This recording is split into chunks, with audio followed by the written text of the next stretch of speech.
querias falar da necessidade de apelar ao voto para impedir que os mesmos continuem sempre, sempre, sempre a ser escolhidos para o governo, porque são sempre os mesmos e até podemos ver pelas próprias famílias, desde 74, são quase sempre as mesmas pessoas. Atualmente temos um governo que é constituído praticamente pelas mesmas pessoas do governo que começou em 2005, com José Sócrates. Praticamente são as mesmas pessoas que estão lá hoje. Pronto, fizeram umas variações em termos de posições, não é? O António Costa agora é primeiro-ministro, na altura do Sócrates era ministro da Administração Interna, e outros ministros atualmente, antes eram ministros adjuntos ou secretários de Estado. Portanto, no fundo fizeram apenas trocas, e o António Costa já tinha feito parte do governo do Guterres, tal como o Sócrates também foi ministro do Ambiente no governo de Guterres. Portanto, são sempre as mesmas pessoas, e no tempo de Mário Sim. Soares é a mesma coisa, ou seja, isto já dura há décadas, são sempre os mesmos, e os portugueses, apesar dos resultados serem notoriamente maus, continuam a escolher os mesmos. Portanto, o que é que tu achas que pode ser feito para mudar isto, não é? Para além de, obviamente, os teus vídeos, os vídeos que publicas, tentas informar as pessoas, mostrar que o caminho que tens seguido não é o correto. Os números mostram, somos quase os mais pobres da Europa. Nos últimos 25 anos a queda foi astronómica. Estamos pior agora do que estávamos há 25 anos. E nos últimos 25 anos, 19 deles foram com socialistas e comunistas no poder. 4 foram para gerir a bancarrota causada pelos socialistas, a terceira em menos de 50 anos, e os restantes 2, foram de coligação entre centro-esquerda e centro, portanto o PSD e o CDS, quando o Durão Barroso foi primeiro-ministro, e também o Santana Lopes, que esteve lá há 6 meses, ou o que é que foi. Ou seja, em 25 anos isto foi catastroficamente mau, e nunca melhorou, mas no entanto, e como vimos em 2019, os portugueses fizeram novamente a cruz no mesmo sítio, que é fabuloso. Portanto, o que é que tu achas que pode realmente ser feito, para além dos vídeos que publicas, não é? Que têm um alcance, mas não é o alcance que se calhar é pretendido, é preciso mais, não é? O que é que tu achas que pode ser feito para melhorar isso? Bom, eu comecei agora, já tive bastante alcance, mas comecei agora e estou um bocado limitada por causa dos strikes que levei e por causa da censura. No entanto, eu vou fazer aquilo que conseguir, também não sou nenhum mártir social, sou apenas uma cidadã que tem algum espírito cívico. E a minha ideia é, os que votam são uma minoria, portanto não é o mais importante a quem devemos chegar e apelar, porque os que votam são uma pequena fatia dos eleitores, já que, por exemplo, o PS foi eleito com um pouco mais de 1 milhão de votos e a abstenção ronda sempre para cima dos 5 milhões. Portanto, eu acho que o erro de quase todas as pessoas que tentam entrar no sistema político português é precisamente não valorizarem essa fatia dos abstencionistas, votos nulos e brancos, que são pessoas que não têm educação cívica nem informação acerca da lei. Todas essas pessoas acreditam, ou quase todas, acreditam que o voto branco, o nulo e a abstenção são uma forma de protesto. Isto porquê? Porque os políticos fizeram questão de deixar disseminar estas teorias porque as favorecem, os políticos corruptos, claro. Eles sabem que através destas teorias as pessoas continuam confortavelmente no sofá sem fazer nada contra eles e então deixam que estas ideias se disseminem, quando na verdade o voto branco, o voto nulo e a abstenção não protestam nada, pura e simplesmente abrem a porta a que os velhos corruptos se mantenham no poder, porque eles sabem que têm garantidos sempre os votos daqueles militantes fanáticos, idosos, pessoas ignorantes que não têm poder crítico nenhum, ou pessoas que até têm algum poder crítico, mas cegas pelo fanatismo, e outras cegas porque continuam a achar que os partidos são clubes de futebol e, portanto, têm que ficar com eles até à morte, quer eles percam, quer eles ganhem. Esquecem-se que a diferença é que os partidos gerem o futuro e o dinheiro deles, e os clubes de futebol não. Mas pronto, as pessoas não têm este discernimento. Portanto, o meu objetivo é tentar apelar às pessoas que não votam, que votam em branco e nulo, a importância que elas têm e o peso que elas têm para mudar o futuro do país. Porque se essas pessoas votassem, porque eu sei que essas pessoas estão zangadas com os governos e, portanto, são essas que iriam votar contra eles. E era dessas que precisávamos que saíssem do sofá, que percebessem o que é que estão a fazer, e quando essas pessoas perceberem o que estão a fazer de errado, o país finalmente vai conseguir mudar, porque as pessoas também não percebem outra coisa, muito importante que eu tento mostrar e que quase ninguém também mostra, e isso irrita-me, por exemplo, no Paulo Moraes, no Marinho Pinto, todos os ativistas que tentaram defender Portugal contra a corrupção nunca falam disto. A única forma de fazer com que os corruptos não se tornem mais corruptos e mais criminosos é continuar a vigiá-los sempre e sempre que eles fazem alguma coisa errada, votar contra, mudar de partido, e eles desta forma vão evoluindo, vão aprendendo a perceber que as pessoas têm a percepção do que estão a fazer errado e que eles, portanto, não podem errar.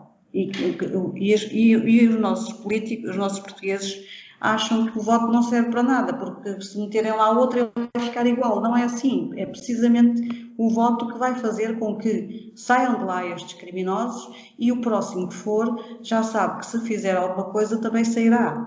E as pessoas continuam a não perceber como é que funciona o voto, que é uma coisa tão básica na democracia.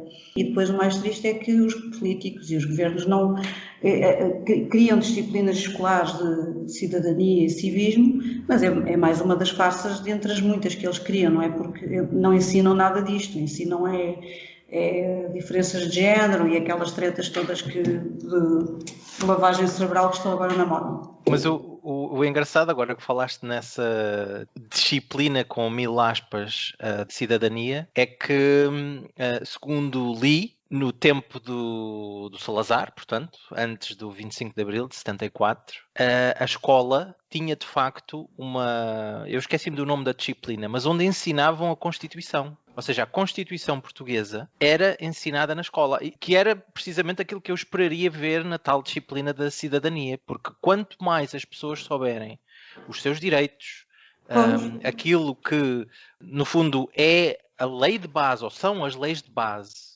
de Portugal, é a nossa Constituição, e isso é um assunto que eu vou pegar a seguir na sequência deste tema, e se calhar começo já por falar nele, e está muito relacionado com o que acabaste de dizer e com o qual eu concordo em absoluto. As pessoas não parecem querer saber, porque a abstenção cresce e os fanáticos são os que vão, no fundo, decidir o futuro do país. E têm-no decidido fantasticamente, não é? Lá está. Os últimos 25 anos foram catastróficos e nunca melhorámos. Nunca. Os resultados têm sido sempre dos piores possíveis. Portugal é a autêntica chacota.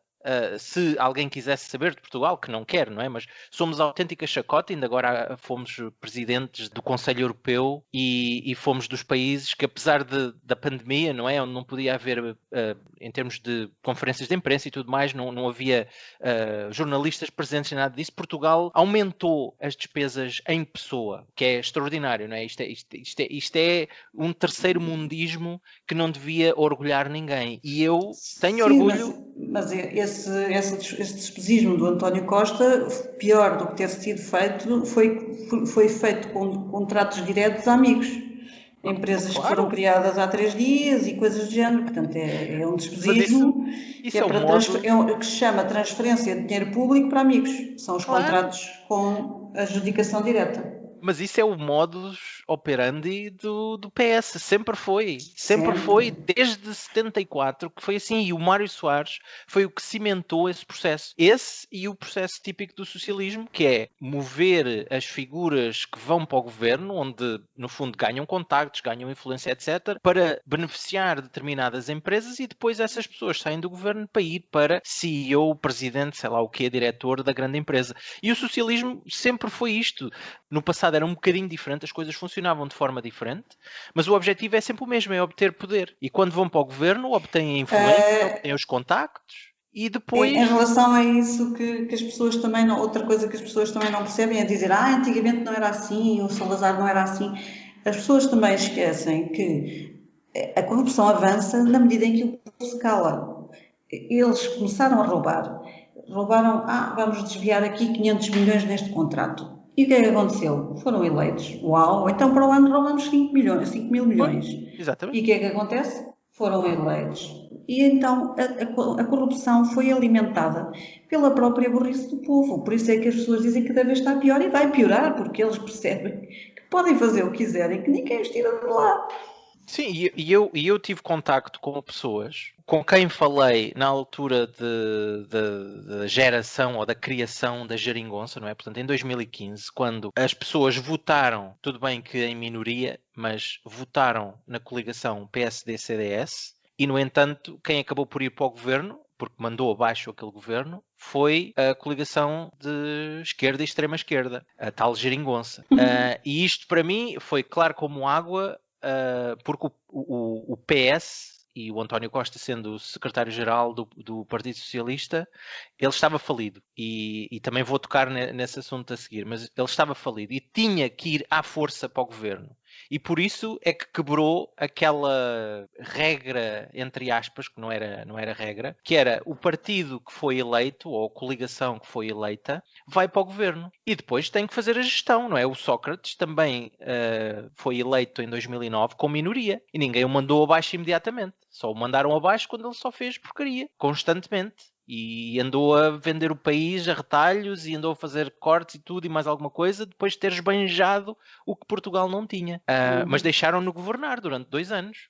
Tinha que fazer compromissos, mas isso é normal para um governo minoritário. É a regra que não é regra, que foi sempre respeitada, exceto pelo PS em 2015. Porque o PS estava falido e a partir do momento em que foi para o governo já não está falido, não é? Porque, como se Eles sabe, não é? precisavam dos desfalques.